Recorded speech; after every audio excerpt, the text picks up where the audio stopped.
Bahujan Samaj party की शाख दिन पे दिन उत्तर प्रदेश में कमज़ोर होती जा रही है। क्यों? क्योंकि बहुजन समाज पार्टी के एक से बढ़कर एक कद्दावर नेता अब पार्टी का साथ छोड़कर दूसरी पार्टी में शामिल हो रहे हैं।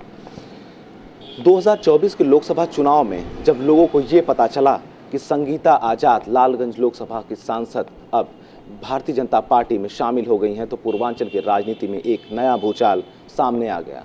आपको बता दें कि बहुजन समाज पार्टी की सांसद लोकसभा संगीता आज़ाद के भारतीय जनता पार्टी में शामिल होने के बाद अब कई तरीके के कयास लगाए जा रहे हैं। सूत्रों के मुताबिक ये बताया जा रहा है कि लालगंज की सांसद संगीता आज़ाद को भारतीय जनता पार्टी में शामिल होने के बाद जौनपुर की मछली शहर लोकसभा सीट से उन्हें प्रत्याशी बनाया जा सकता है।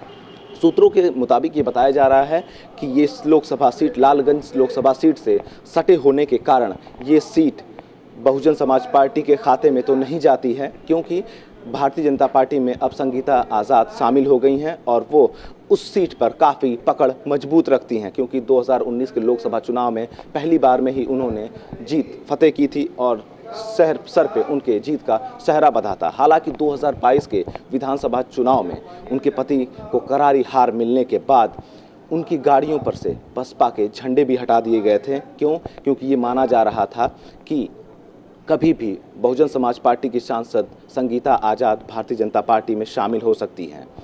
वर्तमान की राजनीति की बात करें तो लालगंज मछली शहर की सीट पे जो भी वोटों के समीकरण की जब बात की जाती है तो ये बताया जाता है कि उस सीट से दलित और पिछड़ा जिसके साथ जाते हैं सांसद वही बनता है। अब हालांकि भारतीय जनता पार्टी वहां से टिकट किसे देती है ये तो अभी सवाल बना हुआ है, लेकिन सूत्रों के मुताबिक ये माना जा रहा है, ये पक्की खबर बताई जा रही है कि वहां से जब भी लोकसभा सीट तय मानी जाएगी भारतीय जनता पार्टी की, तो उसमें संगीता आज़ाद का नाम होना तय बताया जा रहा है। अवनीश उपाध्याय, TV9 भारतवर्ष, आजमगढ़।